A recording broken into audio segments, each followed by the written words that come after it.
Avvalambor assalomu alaykum. Hurmatli Imber kuzatuvchilari, bugungi obzorimiz manatli stoykalarimiz bo'yicha. Xo'p, manatli stoykalarimizni balandliklari 270 gacha, 370 gacha, 4,5 metrgacha chiqadigan manatli stoykalarimiz bor. Bu manatli stoykalarimizni turba qalinliklarimiz, ya'ni 4 xil o'lchamda hozir chiqarib qo'yganmiz. Buni birinchisi bu o'sha 1,7 qalinlikdagi turbalardan tayyorlangan manatli stoykalarimiz.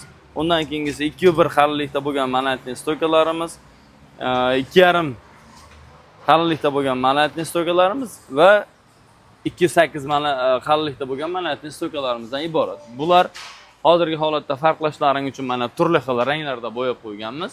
Asosan manatli stoykalarimizni narxi bilan tanishadigan bo'lsak, 170 ming so'mdan boshlanadi narxlari. Butun O'zbekiston bo'ylab imkon darajasida dastavkalarni ham bemalol kelisha olamiz.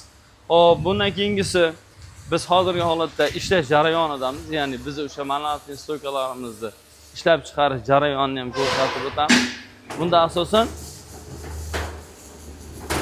to'g'ridan to'g'ri o'sha o'zimizni stanoklarimiz orqali, ya'ni turbalazerimiz orqali turli xil teshiklari barchasini o'zimizda ishlab chiqariladi va o'zimizdagi hozirgi holatda o'tgan ishlab chiqarish jarayonidan to'g'ridan to'g'ri bo'lyapti.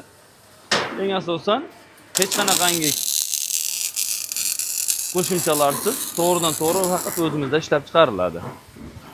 Ushbu videomiz Farg'ona viloyati Bo'yda tumani Dehqonobod komitetidan bo'lyapti. Hop, aloqaga bemalol chiqishlari mumkin. Pastda raqam qoldiramiz va hozirgi holatdagi o'sha manatli stoykalarimizni kraskalash jarayoni. Ya'ni kraska holatdagi jarayonlarimiz. Bu oxiriga yetish jarayoni. Xuddi mana shu jarayonda shu sirg'alar orqali to'liq qotiriladi va ilgaklari bilan to'liq holatda chiqib ketadi. Kimga xuddi mana shunaqangi xizmatlar kerak bo'lsa, Farg'ona viloyat Bo'yda tumani Dehqonobod komitetidan bo'ladi. Like bosish esdan chiqmasin.